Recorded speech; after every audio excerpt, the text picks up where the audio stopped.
afastar um pouquinho ali, mano.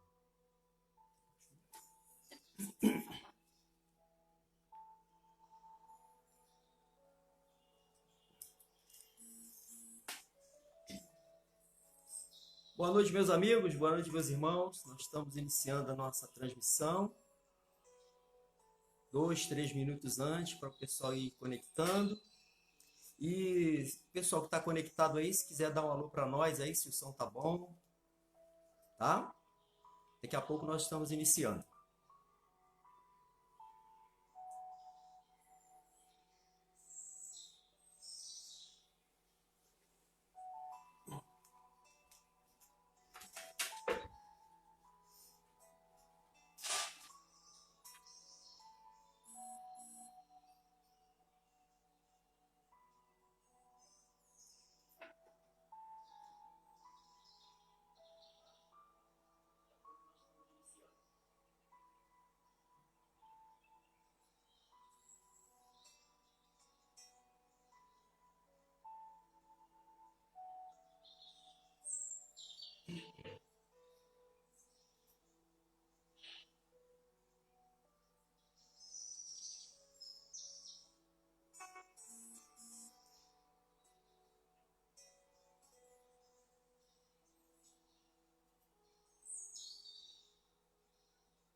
Boa noite, nós vamos começar com a página do livro Vinha de Luz, pelo Espírito Emmanuel, psicografado por Chico Xavier.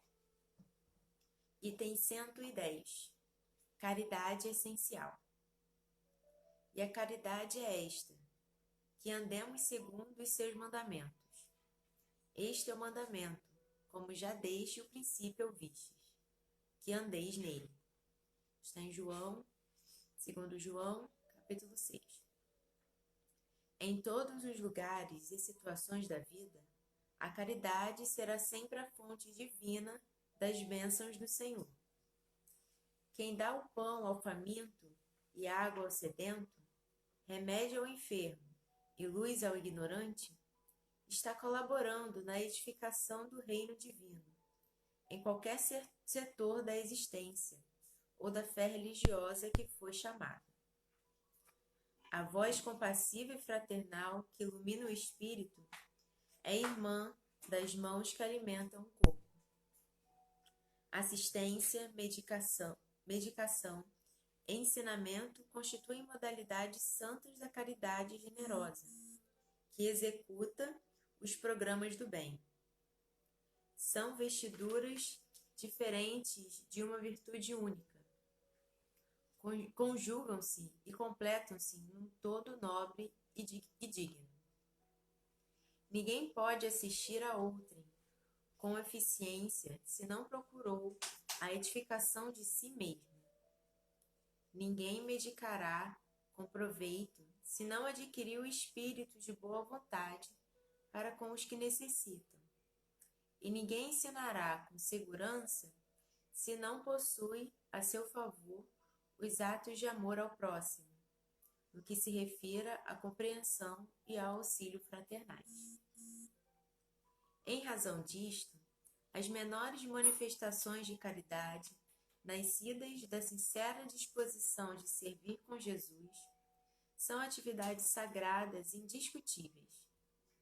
Em todos os lugares, serão sempre sublimes luzes da fraternidade, disseminando alegria, esperança, gratidão, conforto e intercessões benditas. Antes, porém, da caridade que se manifesta exteriormente nos variados setores da vida, pratiquemos a caridade essencial, sem o que não poderemos efetuar a edificação e a redenção de nós mesmos. Trata-se da caridade de pensarmos, falarmos e agirmos segundo os ensinamentos do Divino Mestre, no Evangelho.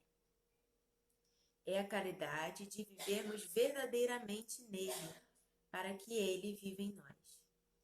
Sem esta, poderemos levar a efeito grandes serviços externos, alcançar intercessões valiosas em nosso benefício, espalhar notáveis obras de pedra, mas dentro de nós mesmos, nos instantes de supremo testemunho na fé, estaremos vazios e desolados, na condição de mendigos de luz.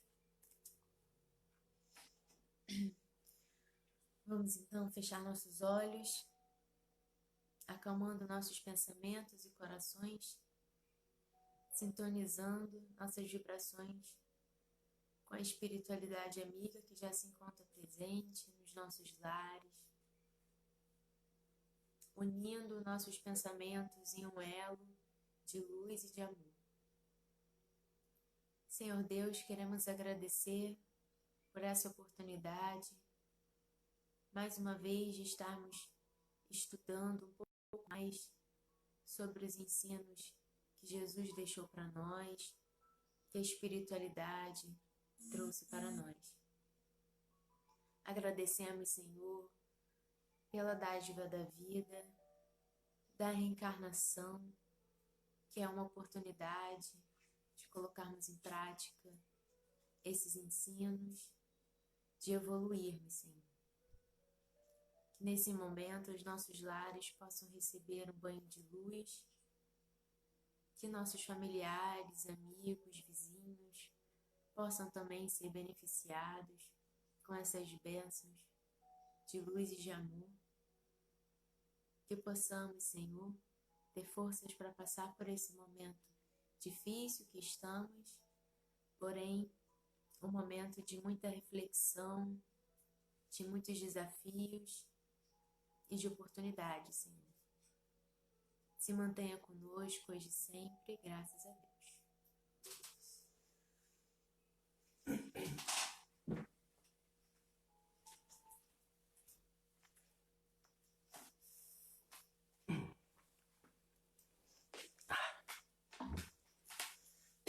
Boa noite a todos. É com muita alegria que nós estamos iniciando esse trabalho virtual, mas de uma intensidade emocional muito forte, muito grande.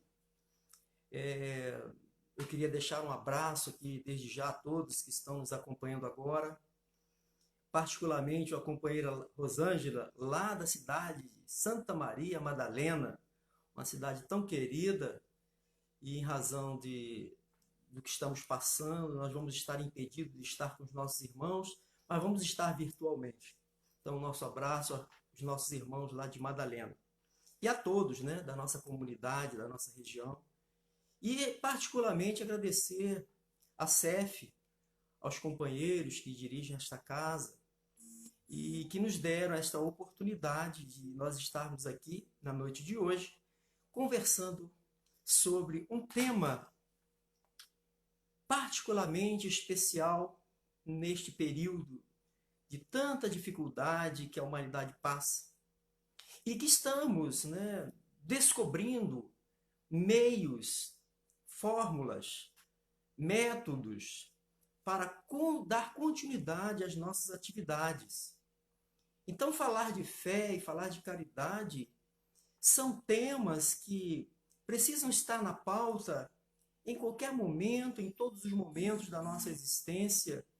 É uma necessidade de todos os dias. Mas falar de fé é falar de algo abstrato. Não é possível se medir, não há nenhum instrumento que possa aferir a quantidade de fé que eu tenho e que vocês que estão nos acompanhando agora têm. Se não num período como este que estamos passando, em que estamos precisando dar testemunho da nossa fé. E, particularmente, nós, os espíritas, que professamos, que defendemos a ideia da fé raciocinada, mais do que nunca, nesses tempos de reclusão social, aonde nós precisamos exercitar esta racionalidade, essa compreensão que a doutrina espírita nos oferece através dos seus postulados, através dos seus meios pedagógicos, a fim de nos estimular uma vivência desta fé. A fé espírita, ela está assentada exatamente na sua prática, na sua vivência. Mas, como disse, às vezes, quando tudo está favorável, nós dizemos que temos fé, está tudo bem conosco, mas basta algo que não saia de acordo com o que planejamos para a gente ficar contrariado, com problemas emocionais, em razão daqueles objetivos momentaneamente não ter sido alcançados. Então isso prova que nós ainda temos essas fragilidades emocionais e que a nossa fé ainda não suporta essas situações. Então, é exatamente em situações semelhantes a estas, das dificuldades, dos desafios, é que nós vamos poder medir, avaliar como estamos com a nossa fé. E os testemunhos, todos nós precisaremos dar. Se não hoje, amanhã. Porque faz parte das nossas necessidades de progresso espiritual. A fé, ela vem como um suporte para nos guardar, nos dar condições de seguirmos adiante. Porque a fé está no Evangelho, segundo o Espiritismo, no capítulo 19, intitulado A Fé Transporta Montanhas. Lá tem um item que intitula-se A Fé, Mãe da Esperança e da Caridade. Então, a nossa fé, ela tem que estar produzindo essa esperança. Não só para nós, mas para todos aqueles que nos rodeiam. Nós temos que ser esse farol a oferecer estímulos de esperança pela compreensão que temos das coisas, da vida, do ser espiritual que somos, das leis naturais.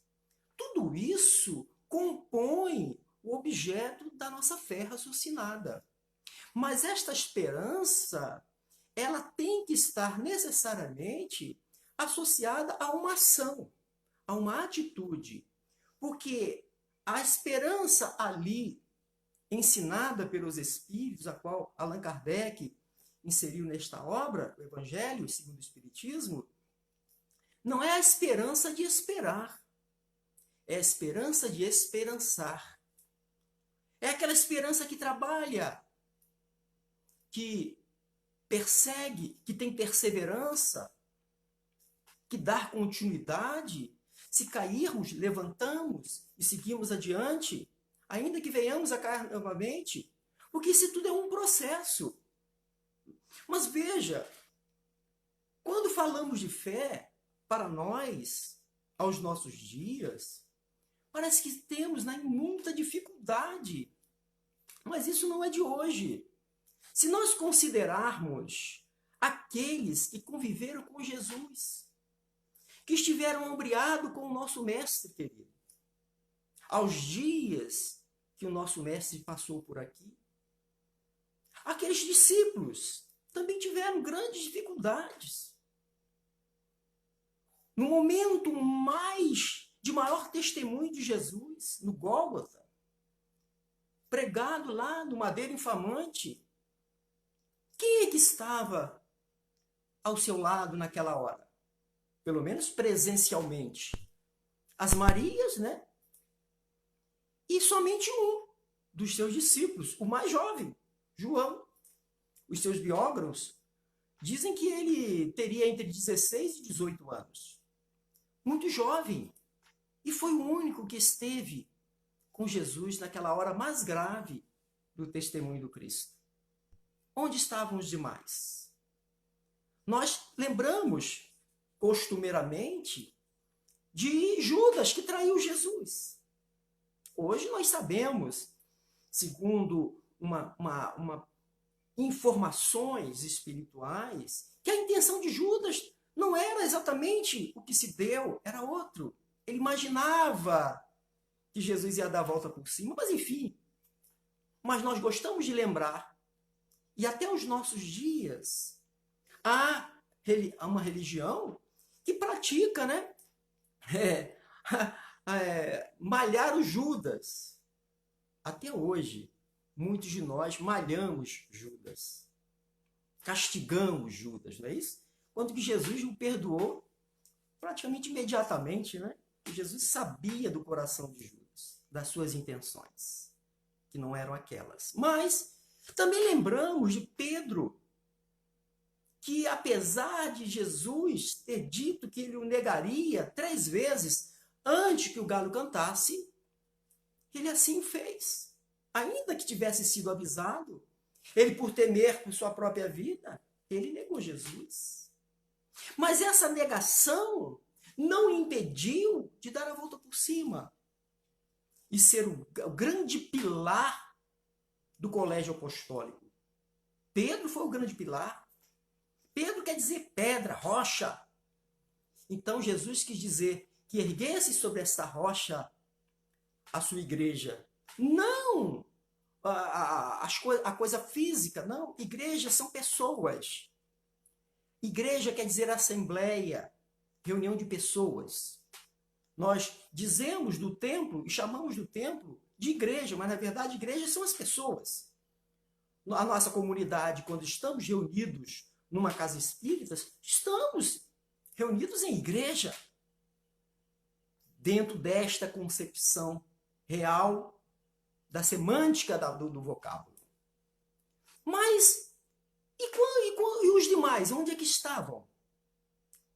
Então todos tiveram problemas para dar conta dos seus testemunhos. Nós temos obras belíssimas, romances, que foram trazidos por Emmanuel. Conta-nos os testemunhos dos primeiros cristãos, numa obra fantástica, Ave Cristo. Quem não leu, eu recomendo, para ver quão grande eram aquelas almas que eram capazes de cantar hosanas ao Senhor quando estavam em direção para ser devorado pelas feras nos circos romanos. Não, hoje vivemos outros dias, outros tempos. Não há mais necessidade do testemunho com a própria vida. Mas nós precisamos dar os testemunhos necessários para nós colaborarmos com este momento grave que passa a humanidade. E essa gravidade não é apenas em decorrência da pandemia. Não.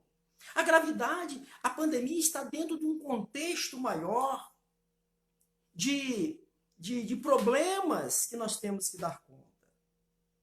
Eu fiz questão de pegar esse livro, minha filha Mariana leu a página de Emmanuel, que nós temos particular inclinação sobre esta obra, Vinha de Luz, de Emmanuel, que esse título aqui é fantástico. Caridade essencial.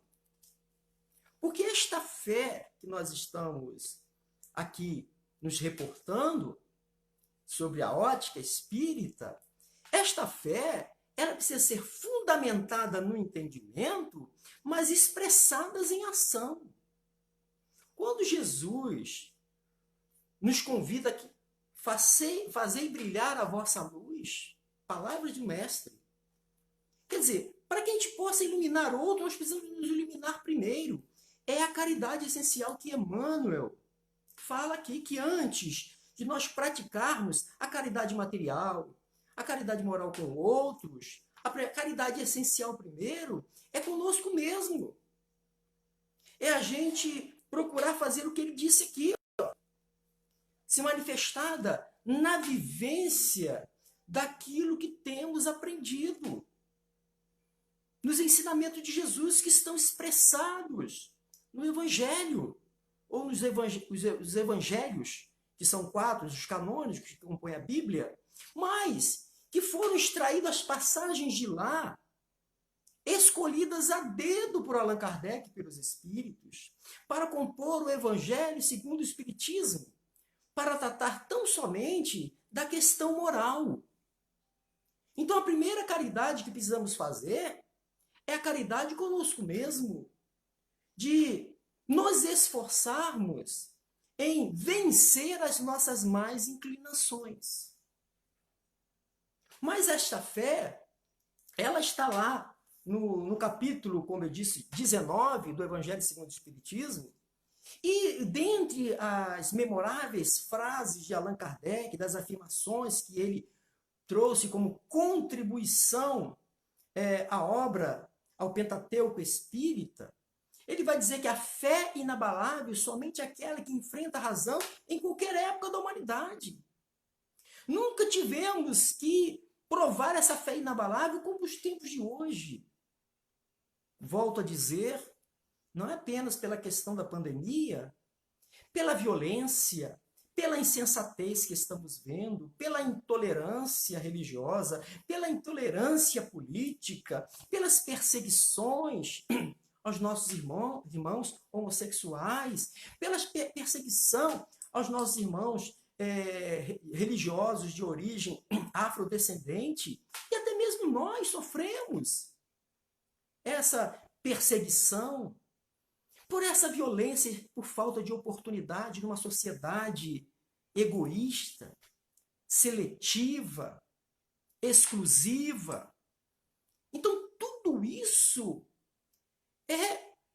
nós precisamos colaborar de alguma forma. A nossa fé deve nos dar condições, orientação, para de alguma forma a gente possa melhorar esta sociedade que estamos vivendo. Não ter atitudes análogas a essas pessoas que estamos vendo, né? O egoísmo exacerbado, o materialismo conduzindo, orientando a vida das pessoas. E uma das missões do Espiritismo é exatamente combater o materialismo. Não, talvez, o materialismo clássico, filosófico, daquela crença que a vida começa no berço e termina no túmulo. Talvez essa não mais. Porque esse pensamento, esse posicionamento, já está... São um ou outro que pensa assim, mas, sobretudo, combater o comportamento materialista. Esse é o grande desafio. Nós, religiosos, nós, espíritas, nos comportando como materialistas. Isso está claro. Lá no livro dos Espíritos tem uma questão lá que levanta, né, quais são os grandes problemas para que a gente possa avançar, o progresso possa avançar na Terra. Aí eles vão dizer interesse pessoal e o apego às questões materiais. E egoísmo. Né? Então, essas duas grandes dificuldades que estão em nós, melhor dizendo, são os grandes inimigos a ser combatidos. E o fato de nós tomarmos ciência que somos todos em graus diferentes, mas todos padecemos, de um modo geral, dos mesmos males, em graus diferentes. E a primeira questão a ser vencida é entender e aceitar que estamos assim. Não aceitar, é entender. Mas essa aceitação é no primeiro momento. O exercício da humildade, você reconhecer que você é portador dessa deficiência moral. Mas que esta fé raciocinada deve, né, mexer com o nosso interno, acionar a nossa vontade, para que possa surgir um desejo a mudanças. Então, essa caridade que Emmanuel comentou na página passa exatamente por esse exercício interno de cada um de nós. E a gente quer dar lição de moral, quer empregar o entendimento espírita nos outros. No vizinho, no marido chato, no filho rebelde. Mas a lição é para nós primeiro. Todos nós, se nós estamos espíritas, nós estamos buscando remédio para as nossas dificuldades. E o Evangelho é o remédio que tem todas as condições de assistir, atender e curar a toda a humanidade. É o roteiro seguro para uma saúde e para uma vida feliz, diz Joana de Ângeles, na sua série memorável do Homem Integral. Nós já sabemos de tudo isso, mas ainda estamos enfrentando muitas dificuldades, meus irmãos. Então, a fé, que gostamos de dizer repetidas vezes que a nossa fé é raciocinada, de nada vale ter esse raciocínio se não usamos desse raciocínio a nosso favor, nos motivando. Eu conheço espírita e já hoje eu estou desmotivado, estou vivendo uma fase desmotivado. A doutrina é, por excelência, motivadora. Porque essa visão de futuro, essa visão de nós mesmos, né, nos torna responsáveis. Nós somos artífices de nós mesmos. Então, se só depende de mim, só depende de nós, o que estamos esperando?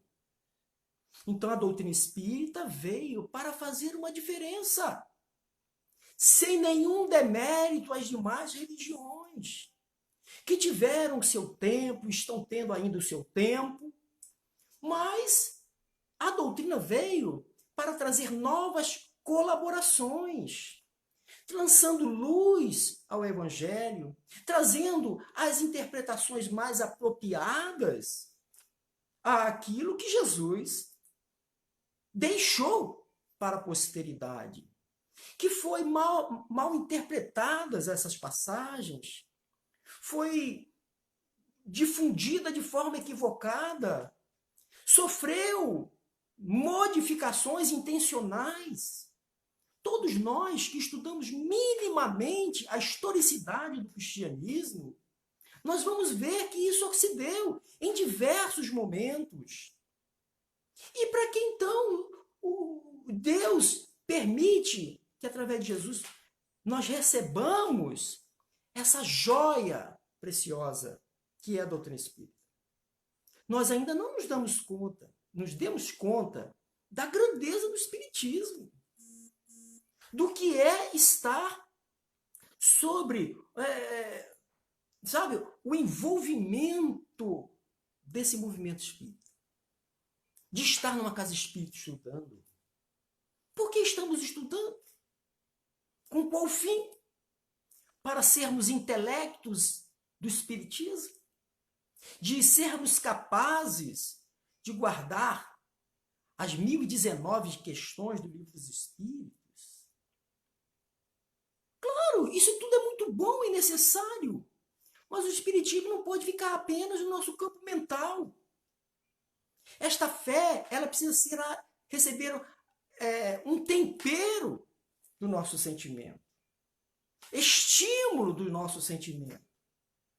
E são esses estímulos que farão com que as nossas mãos possam obrar.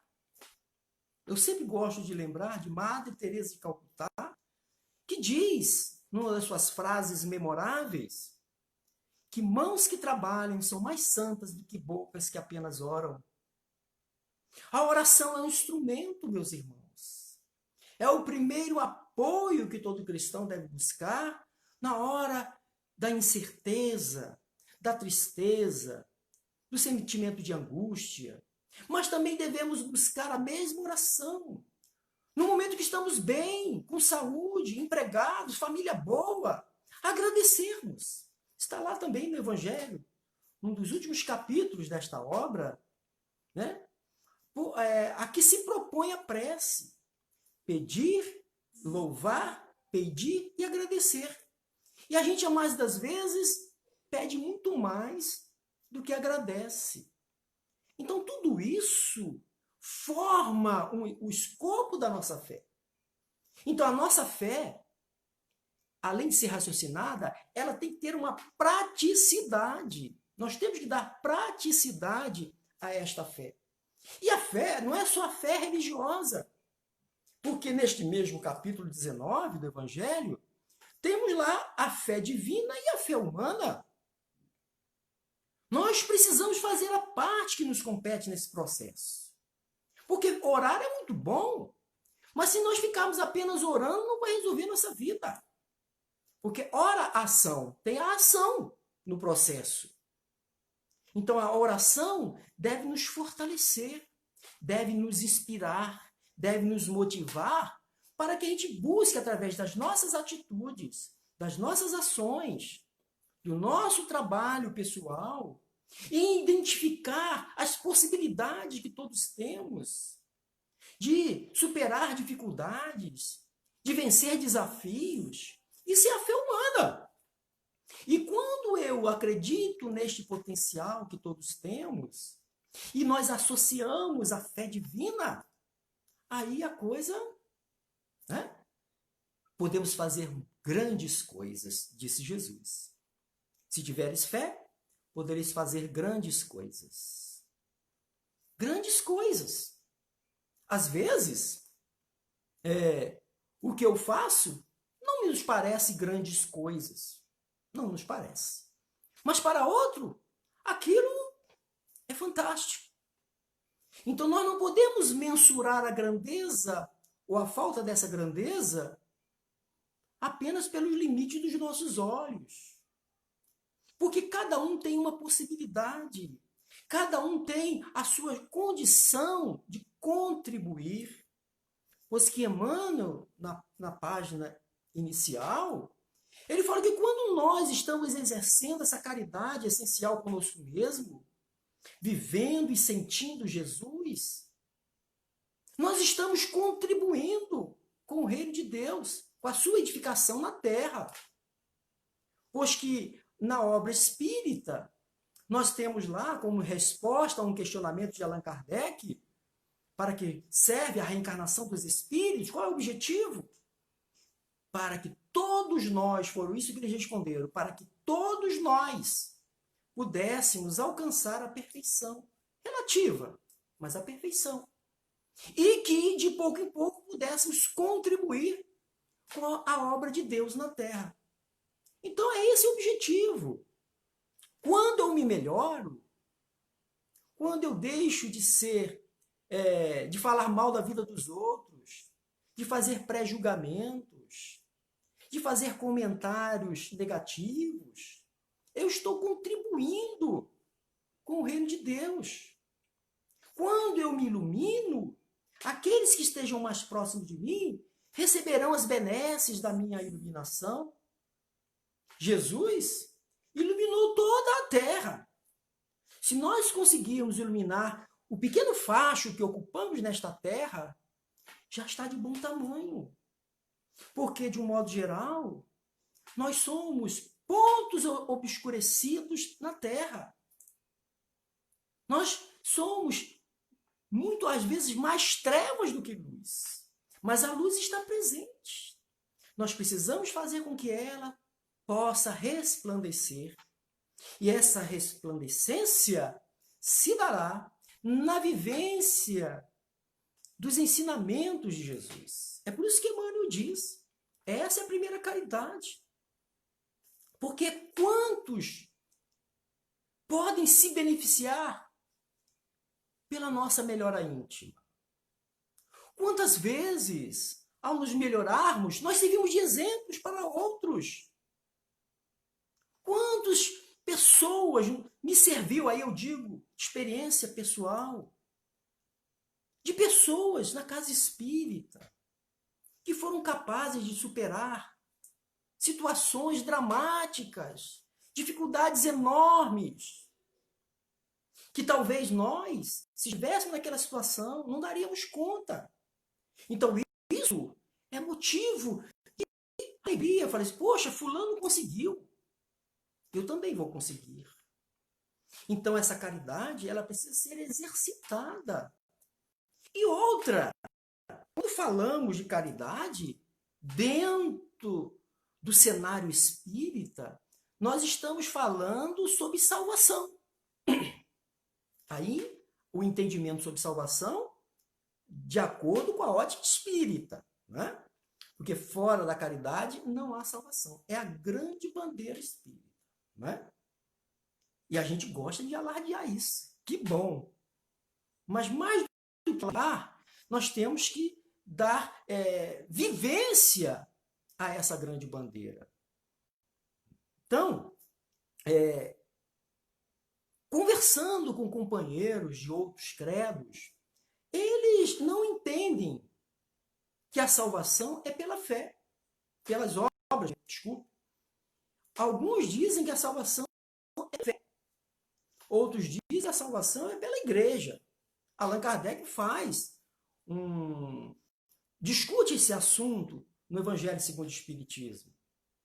Né? E companheiros, eu tenho muitos amigos, irmãos de outros credos, particularmente protestantes, de que eles dizem que essa questão de salvação pela caridade é invenção nossa, que isso não existe.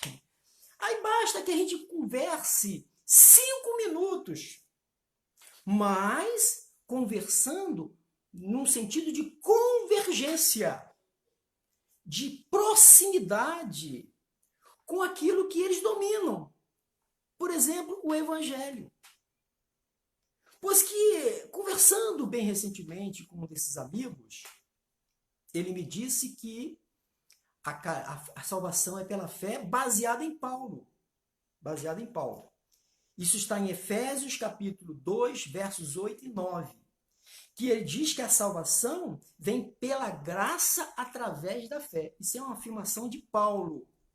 Que a salvação é uma graça de Deus que vem pela fé. Sim, foi o que ele disse, está lá, é verdade. Mas ele não disse apenas isso. A gente tem que buscar, então, outros momentos de Paulo, exatamente para fundamentar a grande bandeira espírita. Quando ele lá em Coríntios 13, que é conhecido de todos nós, e Allan Kardec, que inseriu também no Evangelho, que ele vai falar do amor, e que para nós amor e caridade são sinônimos, que caridade é este amor em movimento.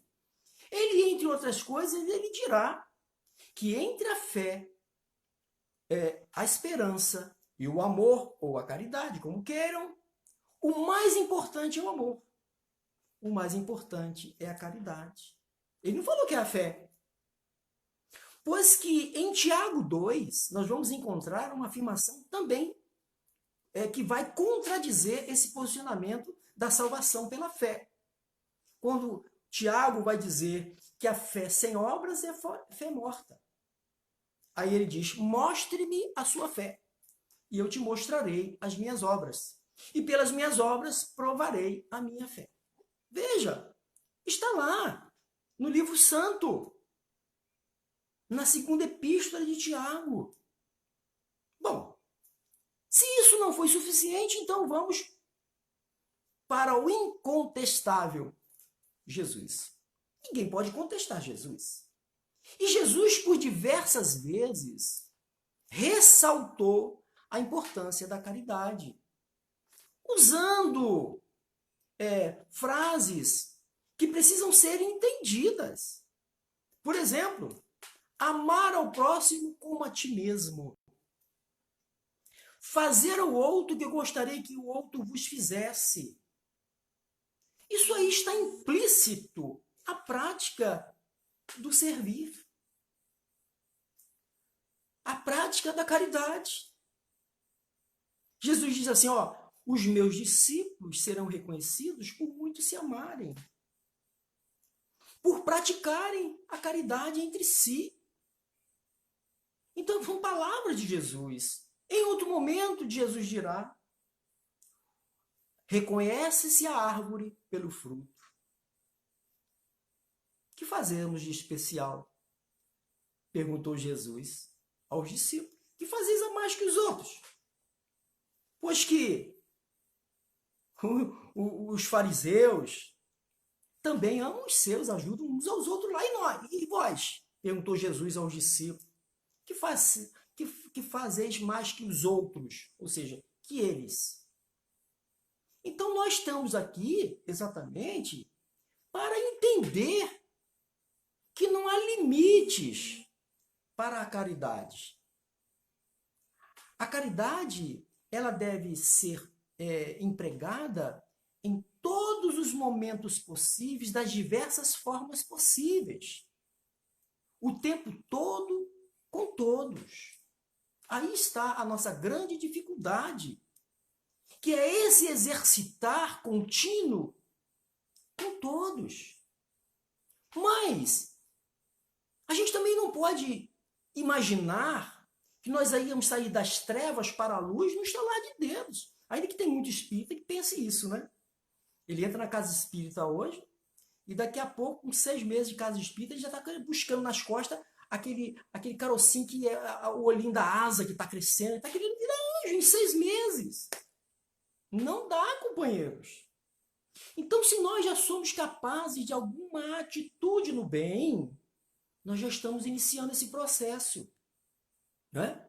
Quantas pessoas têm uma dificuldade enorme em acompanhar uma visita fraterna, em participar de uma atividade no bem?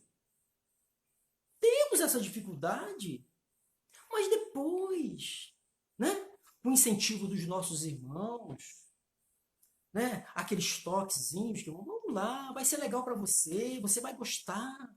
A gente fica imaginando que a gente vai lá fazer a caridade, né? Mas a caridade maior é conosco mesmo.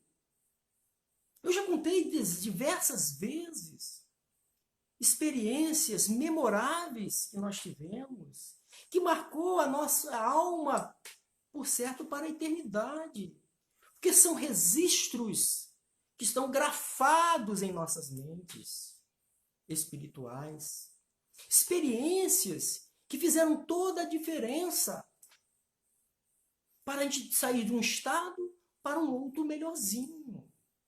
Não melhor, melhorzinho, né? Do diminutivo.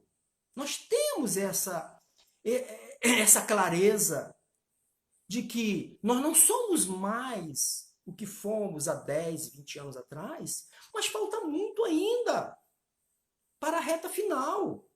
Mas nós já saímos do ponto de partida. Nós já entendemos. Então, no início, para você ir para uma visita fraterna, é uma dificuldade de você se organizar, arrumar tempo, vencer as intercorrências. Porque quando nós nos viramos para a luz, as trevas se incomodam. As trevas querem ser protagonistas em nossas vidas. Elas vão criar dificuldade para nós. Vão soprar nos nossos ouvidos perispirituais. Você está cansado hoje. Você trabalhou a semana toda. Que domingo você vai visitar enfermo no hospital, em asilo? Não, esquece isso. Você merece um dia de descanso. Aí você vence essa etapa e diz, não, eu vou. Mesmo cansado, eu vou. Os companheiros vão, eu tenho que ir. Vá, meu filho, nem que seja por dever. Mas vá. comece a se aproximar dessas questões. E quando nós chegamos lá, depois de ter vencido tantas dificuldades, porque é difícil você começar. Você acender a luzinha não é fácil, não. E o mais difícil ainda, depois de ter acendido a luz, é mantê-la acesa. Porque no momento que você acende uma vela, filho, você tem que ficar ali aparando, ó. Porque vai ter um monte de gente soprando. Ah, não vai conseguir não, filho. Você só vai, né? Na outra, você duvido que você não vai gostar. E nós vamos ouvindo esse negativismo. Porque os espíritos, eles vão se aproveitando dessas pessoas mais frágeis, sabe? Com mais dificuldade, para exatamente chegar até nós. E nós vamos ter que vencer cada etapa dessa. O vizinho, o amigo que não quer, o parente que tem dificuldade, a visita inesperada, tudo isso vai criar problema para nós. Mas a gente foi. Conseguimos ir a primeira, conseguimos ir na segunda, e dali a gente começa a nossa engrenagem, sabe? Vai ganhando o óleo da confiança, da alegria, da satisfação. E a coisa entra num ritmo natural. E dia chegará que se você não for, sentirá falta. Olha aqui como é que é as coisas, não é? Depois que nós nos acostumamos com a luz, que nós nos adaptamos a ela, nós gostamos de ver como nós estamos. Porque nós viemos de um período de trevas, meus irmãos. Trevas psicológicas. Trevas comportamentais. Trevas de gostos. Nós somos esse histórico todo aí. Ou alguém tem dúvida disso? Nós somos espíritos reencarnados, filho. Fomos criados simples e ignorantes há milênios e milênios de anos. Transitando em cada encarnação, dando um passinho. Às vezes passos vacilantes. Damos 3, voltamos 2. Mas já está no lucro, mantemos 1. Então diz Emmanuel, numa das suas páginas memoráveis, que é devagar e sempre. Não adianta querer correr. Né? Às vezes a gente encontra companheiro na casa espírita assim, né? Como disse, né? Quer virar anjo, né? Ele quer fazer tudo na casa espírita. Chegou hoje, ele já quer limpar chão, fazer café, servir água, fazer tudo, participar de tudo. Não, calma. Essa é a mesma pessoa que entra com esse vigor todo, daqui a um tempo ele já começa a ratear. Então, é o que é possível que nós vamos fazer. Né? Então, tem a questão 886 do Livro dos Espíritos, que é qual a definição que se pode dar de caridade segundo entendia Jesus. Não é como a gente entende, não. Porque às vezes a gente entende, né? Caridade é dar coisas para as pessoas, o que é muito bom e necessário. Nós darmos coisas materiais. Porque estando encarnado, nós precisamos vestir, comer, morar, enfim, nós estamos no mundo. Precisamos das coisas que este mundo requer para a nossa sobrevivência e segurança. Não estamos dispensando isso. Mas há pessoas que se limitam apenas a dar coisas. Que já deu um passo, porque há pessoas que não dão absolutamente nada. Eu conheço uma pessoa que ela é apegada a sapatos. Conheço outra que é apegada a bolsas. Eu tenho uma amiga, aliás, perdi contato com ela desde que me aposentei. Trabalhei com ela há 30 anos. Ela viajava muito. Todos os lugares que ela viajava, a primeira coisa que ela visitava na cidade era a sapataria. Então, ela tinha mais de 200 pares de sapato. Ela tinha um quarto da casa dela, apenas para guardar os pares de sapato e sandálias. Talvez em 2 ou 3 encarnações ela não vai usar essa sapataria toda.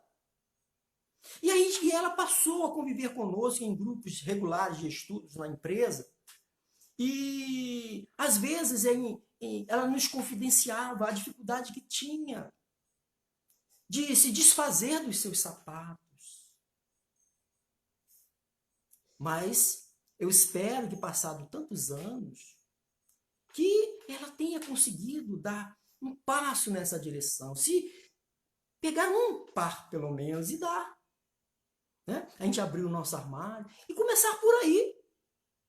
Mas não se limitar aí, porque a caridade moral de ouvir uma pessoa, de oferecer um abraço, de oferecer uma mão na hora que essa pessoa está caída, literalmente. Isso às vezes tem um valor que a gente não tem como mensurar. Às vezes, a atitude de se oferecer a tarefa do atendimento fraterno da casa espírita, né?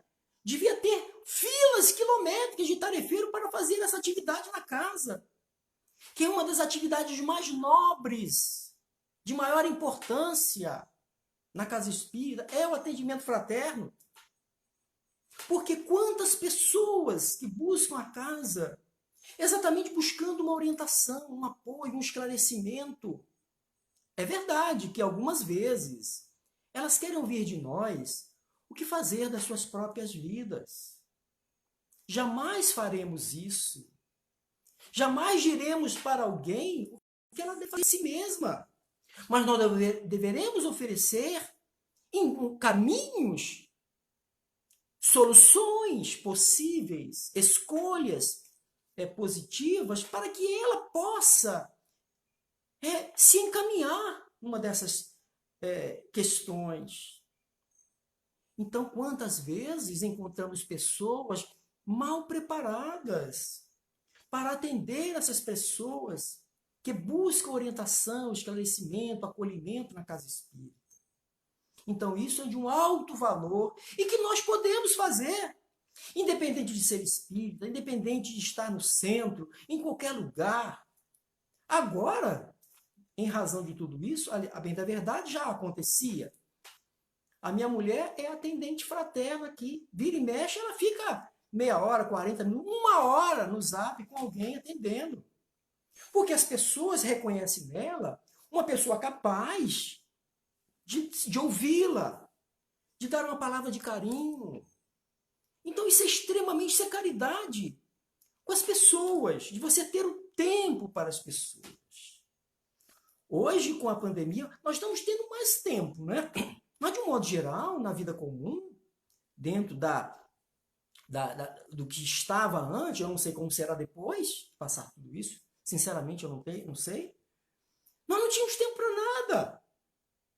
Porque são tantos afazeres, tantos compromissos, que a gente, em razão de atender a tantas necessidades do mundo, da atualidade, da sociedade que vivemos, a gente não dá conta. Então, nós temos que ter condições de ter um tempinho para Jesus. Porque quando temos tempo para fazer o bem, para exercitar essa capacidade favorável que neste momento estamos vivendo, enquanto outros desprovidos do básico, de não ter com quem falar, de não ter onde buscar essas coisas. Nós temos que ter essa noção. Então nós temos que ter o tempo, ainda que seja mínimo, mas que esse tempo pouco para Jesus seja qualificado. O que Jesus quer de nós não é a quantidade de tempo, é a qualidade que a gente dê, o tempo que a gente tem para ele. Isso é doutrina espírita, isso é evangelho, não é? Então Jesus, já estamos faltando pouco tempo, a pergunta 886, os espíritos definiram como é que Jesus entende caridade. Benevolência para com todos. Esse é o nosso problema, um dos nossos problemas, vamos dizer assim, né? Quando eu falo nós, eu estou falando mais por mim, sabe? Eu sei que tem uma pleiade de espíritos encarnados me acompanhando aqui, o Jorge, a Marli, e tantos outros aqui, estou vendo as carinhas de vocês todas aqui, Lucinha, a Ana, e muita gente boa. E eu fico, absorvendo de vocês aqui, viu? Vocês estão pensando que eu estou levando alguma coisa? Eu estou tirando de vocês. Não é? Então, é uma troca, não é verdade? Então, a benevolência é para com todos. Nós somos seletivos, muitas das vezes, com a nossa bondade. Se a pessoa torce para o meu time, reza na minha cartilha, conformidade à minha música, eu me agrado dele, eu ajudo. Mas se eu, por algum motivo, isso deixar de acontecer, eu já começo a me desviar. Isso é uma verdade, isso faz parte ainda de nós, infelizmente. É por isso que nós estamos categorizados como espírito de terceira ordem. Ainda que a gente faça alguma coisa do bem, aqui ou ali, mas para estar na segunda ordem é fazer o tempo todo com todos, indiscriminadamente. Benevolência para com todos. Indulgência com as faltas alheias. É o que Jesus também entende como caridade. Ser indulgente é perceber que o irmão é tão falho quanto você. A gente, às vezes, ouve de companheiros que se desiludiu com uma fala de um irmão na casa espírita.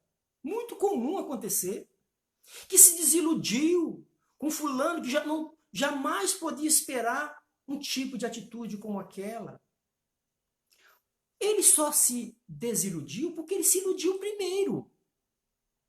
A gente não pode se iludir, imaginar que as pessoas não vão cometer deslizes, erros, equívocos. Porque nós fazemos, na grande massa de espíritos que compõem a humanidade terrena, estão identificados na base da escala espírita, espíritos imperfeitos. E nós estamos exatamente nessa relação, nessa convivência que é diferente de viver, porque às vezes nós vivemos junto de pessoas sem conviver com elas. Vivemos lado a lado, ela para lá, eu para cá, a gente não se relaciona.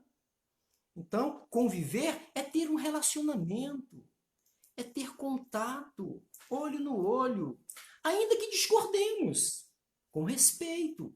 Eu discordo de muita coisa de companheiros da comunidade espírita, e eles também discordam de mim, com certeza. É natural que seja assim. Então a indulgência passa exatamente pela clareza que a gente tenha das pessoas que convivem conosco. E tomara que as pessoas que convivem conosco tenham a mesma clareza em relação a nós. Porque a chance dessa relação ser positiva será maior. Mas também perdão das ofensas.